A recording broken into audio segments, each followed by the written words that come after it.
ప్రముఖ పుణ్యక్షేత్రమైన వేములవాడ రాజన్న సన్నిధిలో శివరాత్రి ఉత్సవాలకు సంబంధించి మరింత సమాచారం మా ప్రతినిధి రమణ అందిస్తారు.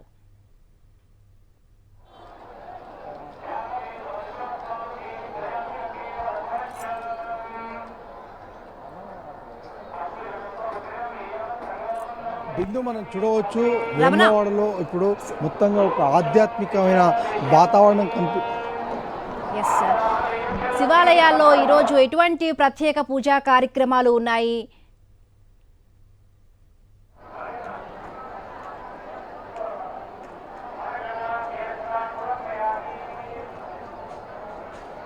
బిందు మనం చూడవచ్చు అంటే వేములవాడలో ఇప్పుడు మొత్తంగా ఒక ఆధ్యాత్మిక పరిమళము అదేవిధంగా ఆధ్యాత్మిక సౌరభం కనిపిస్తుంది.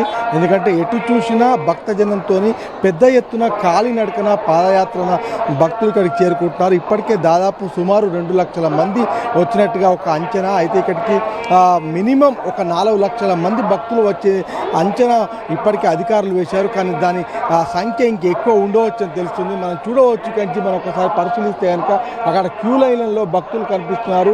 సుమారు 8 నుంచి 10 గంటల సమయము దర్శనానికి పట్టే అవకాశం ఉంది. మొత్తంగా పిల్ల పాపలతోని యువతతో సహా ఇక్కడ మొత్తంగా ఒక భక్తి వాతావరణము ఎక్కడ చూసినా ఒక మనకు పాజిటివ్ వైబ్స్ ఒక డివోషనల్ వైబ్స్ మనకు కనిపిస్తున్నాయి.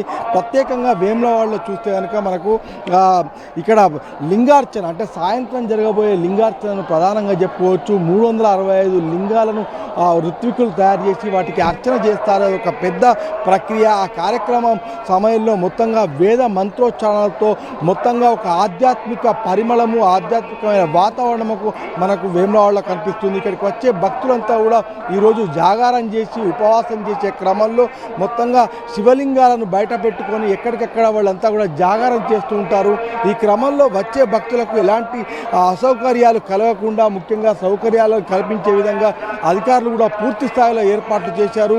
చాలామంది ఉపవాసం ఉండే మహాశివరాత్రి పర్వదినాన్ని పురస్కరించుకొని ఎక్కడికెక్కడ మజ్జిగ ప్యాకెట్ల పంపిణీతో పాటుగా తాగునీటి సౌకర్యాన్ని కూడా ఏర్పాటు చేసినట్టు ఇప్పటికీ ఎగ్జిక్యూటివ్ అధికారి కూడా వెల్లడించిన పరిస్థితి. మొత్తంగా ఇక్కడ వచ్చే భక్తులకు ఎలాంటి ఇబ్బందులు కలగకుండా సుమారు 1500 మంది పోలీస్ సిబ్బంది కూడా ఇక్కడ ఏర్పాటు చేశారు. అయితే గతం మాదిరిగా ఇక్కడ ఇబ్బందులు ఎదుర్కోకుండా శివరాత్రి రోజు జరిగే పట్టు వస్త్రాల సమర్పణను కూడా ఒక రోజు ముందుకు ప్రీపోన్ చేయడం కూడా మనం చూసాము. ఎందుకంటే రాష్ట్ర ప్రభుత్వం తరఫున మంత్రి పొన్నం ప్రభాకర్ పట్టు వస్త్రాలను నిన్ననే సమర్పించారు. అదేవిధంగా టీటీడీ తరఫున కూడా పట్టు వస్త్రాలు సమర్పించారు. మొత్తంగా చూస్తే కనుక అది ప్రతి ఏటా శివరాత్రి రోజు జరిగే ఒక ప్రక్రియ. కానీ దానివల్ల సామాన్య భక్తజనానికి ఇబ్బంది కలుగుతుందని చెప్పేసి కొంత విమర్శలు రావడంతో దాన్ని ప్రీపోన్ చేసిన పరిస్థితి. మొత్తంగా ఒక ఆధ్యాత్మికమైన వాతావరణం అయితే కనిపిస్తుంది. భక్తులు ఎక్కడ చూసినా కూడా తండోపతండాలుగా తరలి వస్తున్న దృశ్యాలు మనకు కనిపిస్తున్నాయి.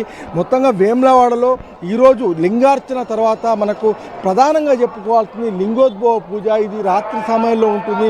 10 గంటలకు ప్రారంభమై మబ్బున 3 గంటల వరకు కూడా ఈ కార్యక్రమం కొనసాగనుంది. లింగోద్భవ పూజకు చాలామంది కూడా ఇక్కడికి చేరుకుంటారు. ఎందుకంటే ఆ సమయంలోనే ఆ ఈశ్వరుడు బయటకు వస్తాడు, ఇక్కడ లింగోద్భవం అవుతుందనే ఒక కారణంతో మొత్తం పిండర్ ఆఫ్ సైలెన్స్లో మొత్తంగా ఒక వేద మంత్రోచ్చారణల మధ్యలో మనకు రాత్రి జాగారం అంతా కూడా ఒక ఆధ్యాత్మికమైన పరిమళం ఒక సౌరభం మనకు కనిపించనుంది. మొత్తంగా పెద్ద ఎత్తున భక్తులు ఇక్కడికి ఇంకా కూడా చేరుకుంటా పరిస్థితి అయితే కనిపిస్తుంది. సుమారు సాయంత్రం వరకు 4 లక్షల మంది భక్తులు వచ్చే అంచనా అయితే అధికారులు వేశారు. ఈ క్రమంలో మొత్తంగా మనకు వేములవాడలో ఒక ఆధ్యాత్మికమైన వాతావరణం కనిపిస్తుంది. Bindu. Right, thank you Ramana.